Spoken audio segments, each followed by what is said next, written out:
നിങ്ങൾ വായുവിലെ ശബ്ദത്തിൻ്റെ വേഗതയേക്കാൾ കൂടുതൽ വേഗതയിലാണ് സഞ്ചരിക്കുന്നതെന്ന് ആരെങ്കിലും നിങ്ങളോട് പറഞ്ഞാലോ? അവർക്ക് ഭ്രാന്താണെന്ന് ചിലപ്പോൾ നിങ്ങൾ വിചാരിച്ചേക്കാം. കാരണം നമ്മളെല്ലാവരും ഭൂമിയുടെ ഈ ഉറച്ച പ്രതലത്തിലല്ലേ നിൽക്കുന്നത്, അല്ല സൂപ്പർസോണിക് ജെറ്റിൻ്റെ കോക്പിറ്റിലൊന്നും അല്ലല്ലോ. പിന്നെ എങ്ങനെയാണ് ശബ്ദത്തിൻ്റെ വേഗതയേക്കാൾ കൂടുതൽ വേഗത്തിൽ നമ്മൾ സഞ്ചരിക്കുന്നത്? എന്നിരുന്നാലും പ്രസ്താവന ശരിയാണ്. കാരണം നമ്മുടെ ഈ ഭൂമി അതിൻ്റെ അച്ചുതണ്ടിൽ നിന്നുകൊണ്ട് മണിക്കൂറിൽ ഏകദേശം 1674 കിലോമീറ്റർ വേഗതയിലാണ് കറങ്ങുന്നത്. അതെല്ലാം അവിടെ നിൽക്കട്ടെ, നിങ്ങളോട് ഞാൻ വേറൊരു ചോദ്യം ചോദിക്കട്ടെ. നമ്മളെല്ലാവരും ജോലി കഴിഞ്ഞ് കുറച്ച് നേരം റെസ്റ്റ് എടുക്കാറില്ലേ? അതുപോലെ ഈ 1674 കിലോമീറ്റർ വേഗതയിൽ കറങ്ങിക്കൊണ്ടിരിക്കുന്ന നമ്മുടെ ഈ ഭൂമിക്ക് കുറച്ച് നേരം റെസ്റ്റ് എടുക്കണമെന്ന് തോന്നിയാലോ? What would happen if earth stop spinning? ഒരു ക്യൂരിയോസിറ്റിയുടെ പുറത്താണെങ്കിലും നമ്മളിൽ പലരും ചുമ്മാതാണെങ്കിൽ പോലും ഒന്ന് ചിന്തിച്ചു നോക്കിയ കാര്യമായിരിക്കാം ഇത്. ഭൂമിയുടെ കറക്കം നിന്നാൽ എന്ത് എന്നുള്ളത്. പോസിബിലിറ്റി ഓൾമോസ്റ്റ് 0 ആണെങ്കിലും പൂർണ്ണമായും അതങ്ങ് തള്ളിക്കളയാൻ നമ്മുടെ ശാസ്ത്രലോകത്തിന് ഇതുവരെ ആയിട്ടില്ല എന്നുള്ളത് മറ്റൊരു വസ്തുതയാണ്.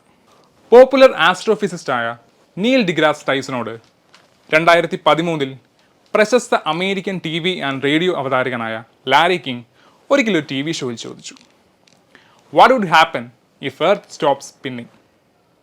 അദ്ദേഹത്തിൻ്റെ മറുപടി ഇപ്രകാരമായിരുന്നു, that would be disastrous.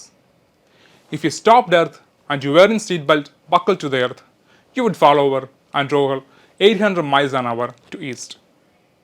It would kill everyone on Earth. People would be flying out of the windows, and that would be just a bad day on Earth.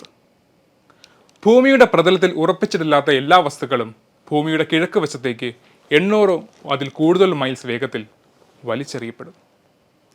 മനുഷ്യനും മൃഗങ്ങളും വാഹനങ്ങളും കെട്ടിടങ്ങളും എല്ലാം ഇതിൽ ഉൾപ്പെടും. ഭൂമിയുടെ ഗുരുത്വാകർഷണത്തിൽ നിന്നും വെളിയിൽ കടക്കണമെങ്കിൽ ഏകദേശം 28,000 മൈൽസ് വേഗം വേണ്ടതുകൊണ്ട് തന്നെ ഒന്നും ഭൂമിയുടെ വെളിയിലേക്ക് പോവുകയില്ല. ഭൂമിയുടെ ഇപ്പോഴത്തെ കറക്കം നിർത്തിയാലും ഭൂമിയുടെ അന്തരീക്ഷം പഴയ പോലെ തന്നെ അതേ വേഗതയിൽ കറങ്ങിക്കൊണ്ടിരിക്കും. ഇത് വലിയ സുനാമികളും കൊടുങ്കാറ്റുകൾക്കും കാരണമാകും. കേൾക്കുമ്പോൾ ഏതോ ഒരു ഹോളിവുഡ് ഫിലിമിൻ്റെ വിഷ്വൽസ് നിങ്ങളുടെ മനസ്സിൽ വന്നിട്ടുണ്ടാകും അല്ലേ? നമ്മുടെ ഭൂമിയിലെ ഈ ജീവജാലങ്ങൾക്കും മറ്റും ഭൂമിയിൽ തുടരണമെങ്കിൽ ഭൂമിയുടെ ഇപ്പോഴത്തെ ഈ കറക്കം കൂടിയേ തീരൂ. ശൈശവാവസ്ഥയിൽ ഭൂമിയുടെ സ്പീഡ് ഇതൊന്നും അല്ലായിരുന്നു. അതായത് ഭൂമി ഉണ്ടായിക്കഴിഞ്ഞപ്പോൾ ഉള്ള ഭൂമിയുടെ സ്പീഡ് ഇപ്പോഴത്തെ സ്പീഡിനേക്കാൾ ഇരട്ടിയായിരുന്നു എന്നാണ് ശാസ്ത്രജ്ഞർ പറയുന്നത്. എന്തൊക്കെയായാലും ഇതിനൊക്കെ ചെറിയ സാധ്യത ഉണ്ടെങ്കിൽ തന്നെ ഇതൊന്നും അത്ര പെട്ടെന്ന് ഉണ്ടാവുകയൊന്നുമില്ല. അതിന് ഇനിയും ഒരു 100 കോടി വർഷം വേണ്ടിവരും എന്നാണ് ശാസ്ത്രം പറയുന്നത്.